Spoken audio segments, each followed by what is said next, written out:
नमस्ते मित्रों, कथा निधि चैनल पर आपका बहुत बहुत स्वागत है। हमारी आज की कहानी अनामिका जी की लिखी हुई कहानी है। कहानी का नाम है तलाश। कहानी अच्छी लगे तो एक लाइक जरूर कीजिएगा। चलिए कहानी शुरू करते हैं। अरे तू कैसी पत्नी है? यहाँ तेरा पति बीमार पड़ा है और तू इतनी सज संवर के रहती है। थोड़ी तो शर्म किया कर।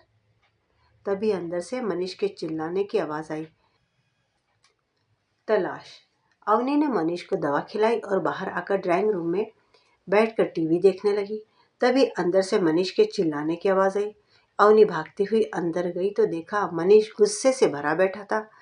अवनी को देखते ही बोला, तुम मेरे नर्स हो या पत्नी? 2 मिनट भी साथ नहीं बैठ सकती? तुम्हें नाम, पैसा, 2 बेटे, कोठी, क्या कुछ नहीं दिया मैंने? और मेरे बीमार पड़ते ही तुमने नजरें फेर ली। अवनी इससे पहले कुछ बोलती, उसके दोनों बेटे रचित और सार्थक, साथ ही सास ससुर भी आ गए थे। रचित गुस्से में बोला, मम्मी शर्म आनी चाहिए आपको। एक दिन टीवी नहीं देखोगी तो कोई तूफान नहीं आ जाएगा। सास को भी अपने बेटे और पोते की बात सुनकर अपनी बहू पर गुस्सा आ गया। वह तमतमाती हुई बोली, अरे बहू, पत्नी अपने पति के लिए क्या क्या नहीं करती। मेरे बेटे को कैंसर क्या हुआ? अवनी, तुमने तो अपनी नजरें ही फेर ली उससे।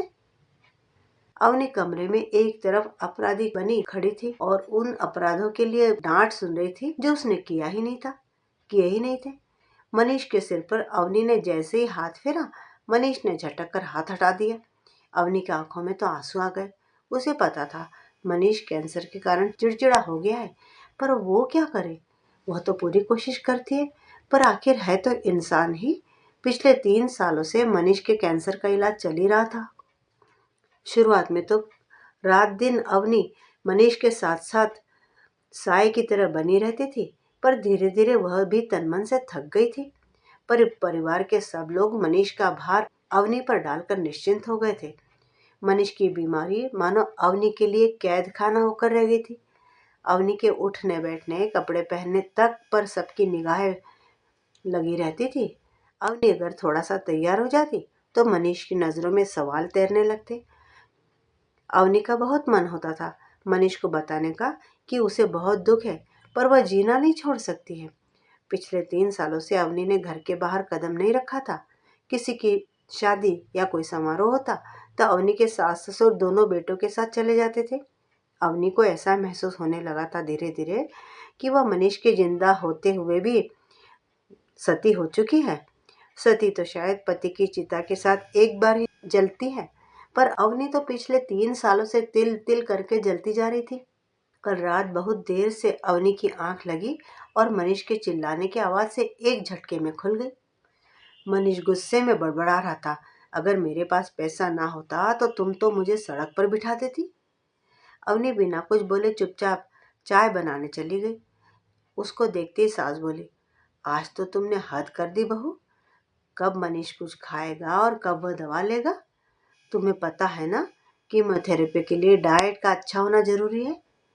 मनीष को चाय और बादाम देकर अवनी नहाने चली गई। जब नहाकर बाहर निकली तो देखा कमरे में से किसी के जोर जोर से हंसने की आवाज आ रही थी। अवनी ने गीले बालों को तौलिए से लपेट रखा था। कुछ गीले बाल छितर कर इधर उधर बिखरे हुए भी थे। अवनी ने इंडिगो ब्लू कलर का सूट पहना हुआ था जो उसके ऊपर बहुत खिल रहा था। वह जैसे ही बाहर आई, वह युवक बोला, अरे भाभी जी को देखकर लगता ही नहीं कि इनके 18 और 20 साल के भी बेटे होंगे। मनीष कड़वा सा मुंह बनाते हुए बोला, हाँ, कुदरत ने सारा बुढ़ापा तेरे भैया के ही नसीब में लिख दिया है। और फिर वह फपक फपक कर रोने लगा। अवनी अपराधी की तरह खड़ी रह गई। अवनी सब समझती थी। कीमोथेरेपी के कारण मनीष के बाल झड़ गए थे, चेहरे पर काले धब्बे पड़ गए थे और आंखें अंदर धंस गई थी। पर अवनी को समझ में नहीं आता था कि कैसे मनीष का मनोबल बढ़ाए। तभी वह युवक बोला, अरे अवनी जी, आपने मुझे पहचाना नहीं? मैं मनीष के बुआ का बेटा हूँ और रिश्ते में आपका देवर हूँ। मेरा नाम कुणाल है। अवनी ने कहा, अरे हाँ हाँ, आप बैठो ना, मैं चाय नाश्ते का इंतजाम करती हूँ। अवनी ने फटाफट रसोइये की मदद लेते हुए पनीर के पराठे, ढोकला, सूजी का हलवा और लाल मिर्च की चटनी बना ली थी। जैसे ही वह बाहर निकली तो मनीष को डाइनिंग टेबल पर बैठा देखकर खुश हो गई। कुणाल ने कहा, जल्दी जल्दी नाश्ता लगाइए, बड़ी कसकर भूख लगी हुई है। आज शायद लगभग 1 साल के बाद मनीष ने डाइनिंग टेबल पर बैठकर सबके साथ खाना खाया था। कुणाल पूरे समय चुटकुले सुनाता रहा और अवनी के नाश्ते की तारीफ भी करता रहा। न जाने क्यों अवनी को लग रहा था कि कुणाल के आने से पूरे घर में खुशियों की लहर दौड़ गई है जैसे। नाश्ते के बाद सब लोग अपने अपने कामों में लग गए और कुणाल ड्राइंग रूम में बैठकर टीवी पर कोई प्रोग्राम देखने लगा। अवनी भी वहीं बैठकर सब्जी काटने लगी और सब्जी काटते काटते कुणाल से बातें करने लगी। उसने कुणाल के घर में सब लोगों के हालचाल पूछे। कुणाल हंसते हुए बोला, मैं ही हूँ घर में और कोई नहीं है। मैं अच्छा हूँ तो घर भी अच्छा। अवनी भी हंसने लगी, बोली, तो आपने अब तक शादी क्यों नहीं की? अरे भाई, करी थी, कुणाल ने कहा, मगर सोनल शादी के 4 साल बाद मुझसे अलग हो गई। अवनी ने फिर धीरे से कहा, सॉरी कुणाल। कुणाल हंसने लगा, बोला, अरे इसमें सॉरी की क्या बात है? अगर कोई मेरी टाइप की मिलेगी तो शादी फिर से कर लूंगा। कुणाल बिजनेस के सिलसिले में यहाँ आया हुआ था। वह अगले दिन से रोज सुबह काम पर निकल जाता और शाम को ही आ पाता था। उसके आते ही अवनी के चेहरे पर रौनक आ जाती थी। कुणाल अवनी से सुख दुख की बात कर लेता था। धीरे धीरे कुणाल और अवनी के बीच अच्छी दोस्ती हो गई थी।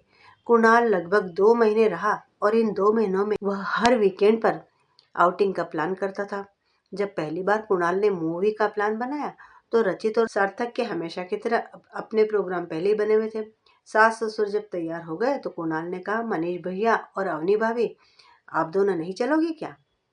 अवनी की सास ने कहा, अरे मनीष कहीं आता जाता नहीं है, वो तो तेरे कहने पर हम भी बरसों बाद आज मूवी देखने जा रहे हैं। कुणाल ने जबरदस्ती मनीष को ये कहते हुए तैयार कर लिया कि अगर मन नहीं लगा तो वह खुद बीच में से ही मनीष को साथ लेकर घर आ जाएगा। जब इंटरवल में कुणाल और अवनी पॉपकॉर्न लेने गए तो कुणाल ने कहा, ऐसे ही खुश रहा करो, अच्छी लगती हो। भैया बीमार है पर आप क्यों उनके साथ समय से पहले ही सती हो रही हो? कुणाल जाते जाते अवनी को हिम्मत और साहस दे गया था। अब अवनी महीने में एक बार जरूर बाहर अपने दो सहेलियों से मिलने या फिर सिनेमा देखने चली जाती थी। मनीष की चिड़चिड़ाहट, बच्चों की शिकायतें या सास ससुर की नसीहतों को अब अवनी अनदेखा कर देती थी। जब भी अवनी को अकेलापन लगता था या हौसला टूटने लगता था तो वह कुणाल से फोन पर बात कर लेती थी। मनीष के अंतिम दिनों में कुणाल भी वहीं आ गया था। कुणाल के आने से अवनी को एक तरह से सहारा मिल गया था। जब मनीष की मृत्यु हो गई तो कुणाल ही था जो पूरे परिवार के लिए रात दिन खड़ा रहा था। वह पूरा 1 महीना रुका और जाने से पहले उसने अवनी को कहा, जब कभी भी मेरी जरूरत महसूस हो बस एक कॉल कर देना। अब अवनी ने फिर से अपनी जिंदगी नए सिरे से शुरू करनी चाहिए, पर उसका अपना परिवार उसे यह सब करने से रोक रहा था। जब अवनी ने अपने ससुर से बिजनेस ज्वाइन करने की बात कही तो वे बोले, यह उम्र तुम्हारे बेटों की बिजनेस सीखने की है। तुम घर पर रहकर योग साधना में अपना ध्यान लगाओ, पूजा पाठ करो, ताकि अगले जन्म में वैधव्य का दुख ना भुगतना पड़े। अवनी उनकी अंधविश्वास भरी बातें सुनकर हैरान रह गई। अगर वह थोड़ा ढंग से तैयार हो जाती तो सास की तीखी नजरें उसे चुभती रहती थी। अवनी कभी कभी दुखी होकर सोचती कि इससे अच्छा तो पहला जमाना था जब पति के साथ ही पत्नी सती हो जाती थी। कम से कम रोज तिल तिल कर मरना तो नहीं पड़ता था। मनीष की मृत्यु को 1 साल हो गया था। आज मनीष की बरसी थी और कुणाल भी आया हुआ था। अवनी को देखते हुए बोला, अरे अवनी, तुमने ये क्या हाल बना लिया अपना? भैया की मृत्यु हुई है, तुम्हारी नहीं। उसकी बात सुनकर अवनी की रुलाई फूट पड़ी। वह बरबस रो पड़ी और बोली, काश कुणाल मैं ही मर गई होती। मेरे कपड़े पहनने, हंसने बोलने सब चीज़ों पर तो पाबंदी है। मेरे खुद के बेटे तक मुझे खुश देखते ही शक करने लगते हैं। मुझे घर से बाहर जाकर काम करने की इजाज़त नहीं है। घर पर कोई काम है नहीं, बच्चे बड़े हो गए हैं। बताओ मैं क्या करूं? इस पूजा पाठ व्रत आदि में मेरी श्रद्धा जरा भी नहीं है। मुझे एक सामान्य औरत की तरह जीने का मन है। मुझे देवी नहीं बनना है। कुणाल ने एकाएक ही कहा, अवनी मुझसे शादी करोगी? अवनी तो उसकी बात सुनकर एकदम से हक्की बक्की रह गई और बोली, क्या कह रहे हो तुम? मेरे दो दो जवान बेटे हैं। हाँ, दो दो बेटे हैं जिन्हें कभी भी तुम्हारी जरूरत नहीं थी। कुणाल ने इससे पूछा, सोचकर तो बताना जरा अवनी। फिर उसने अवनी से आगे कहा, अवनी मेरी बात पर विचार करके बाद में मुझे जवाब देना। अगर तुम्हारा जवाब ना भी हुआ तो कोई बात नहीं, मेरी और तुम्हारी दोस्ती वैसे ही बनी रहेगी। मैं तुम्हारी ज़रूरत के वक्त हमेशा तुम्हारे साथ खड़ा रहूँगा। कुणाल के जाने के बाद अवनी बहुत दिनों तक सोच विचार करती रही, मगर उसके अंदर का डर उसे भयभीत करता रहता। कुछ दिनों बाद मनीष के परिवार में ही एक शादी थी। सब लोग अच्छे से तैयार हुए, मगर अवनी जैसे ही तैयार होकर बाहर आई तो सास बोली, ये नारंगी रंग की साड़ी, इसके बजाय कोई और लाइट कलर पहन लो। लोग क्या सोचेंगे कि तुम्हें जरा भी मनीष के जाने का जरा भी दुख नहीं है। जैसे ही अवनी जाने लगी तो बड़े बेटे रचित की आवाज आई, मम्मी यह लिपस्टिक भी हल्की कर लेना, लोग आपको ऐसे देखे तो अच्छा नहीं लगता। अवनी अंदर जाकर फूट फूट कर रोती रही और जब बाहर निकली तो वह एक सफेद साड़ी में लिपटी थी। ससुर जी गुस्से में बोले, ये जानबूझकर नाटक क्यों कर रही हो तुम अवनी, ताकि सबको ऐसा लगे कि हम एक विधवा पर जुल्म कर रहे हैं। आखिरकार अवनी उस शादी में गई ही नहीं, मगर उस रात वह बहुत देर तक कुणाल से बातें करती रही। अगले दिन सबके सामने अवनी ने कुणाल से विवाह करने का फैसला सुना दिया। दोनों बेटे सख्ते में आ गए। सास रोते हुए बोली, तेरे चक्कर तो कुणाल से शायद बहुत पहले से ही चल रहे हैं अवनी, तभी तो तुम मेरे बीमार बेटे की देखभाल ध्यान से नहीं करती थी। ससुर जी ने भी कहा, बेवकूफ औरत, ये तुम्हारे बेटों की शादी की उम्र है, ना कि तुम्हारी।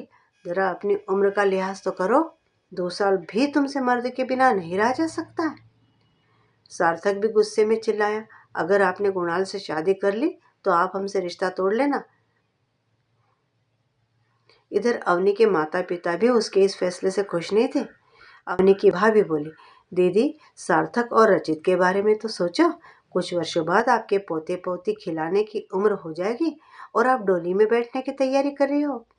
अगर आप अकेली होती तो ठीक भी था, पर आपके तो दो दो जवान बेटे हैं, आपको क्यों किसी सहारे की आवश्यकता पड़ रही है। अवनी को समझ में ही नहीं आ रहा था कि वह कैसे किसी को समझाए कि जिंदगी का मतलब बस रोटी कपड़ा और मकान ही तो नहीं है। आखिर सबके विरोध के बावजूद भी अवनी और कुणाल ने कोर्ट में जाकर विवाह कर लिया। जब सब पुराने रिश्तों से रीति होकर अवनी कुणाल का हाथ थामे उसके घर में पहुंची तो उसकी आंखें डबडबाई हुई थी। उसने कुणाल से कहा, कुणाल मुझे मेरे बेटों ने अपनी जिंदगी से बेदखल कर दिया है। कुणाल ने हंसते हुए कहा, अरे अवनी, देर सवेर रचित और सार्थक शादी करने की जरूरत समझ जाएंगे। सती प्रथा को समाप्त करने के लिए किसी को तो पहल करनी होती है ना। अवनी के मन में यह पंक्तियां बार बार उभर रही थी कि ना तो मैं देवी बनना चाहती हूँ और न ही बनना चाहती हूँ सती। मैं तो एक सामान्य नारी हूँ जो हर उम्र में चाहती है जीवन में भावनाओं की गति। मित्रों, आपके विचार में अवनी का दोबारा इस उम्र में शादी करना गलत है क्या? अपना विचार कमेंट बॉक्स में जरूर लिखिएगा। क्या पति के न रहने से औरत के जिंदा रहकर जीवन की खुशियों से मुंह मोड़ लेना जरूरी है? इस बारे में भी अपना विचार जरूर लिखिए कमेंट बॉक्स में। कहानी अच्छी लगी हो तो लाइक भी कीजिएगा। चैनल पर नए हैं तो चैनल को सब्सक्राइब भी कर लीजिएगा। आपका दिन शुभ हो।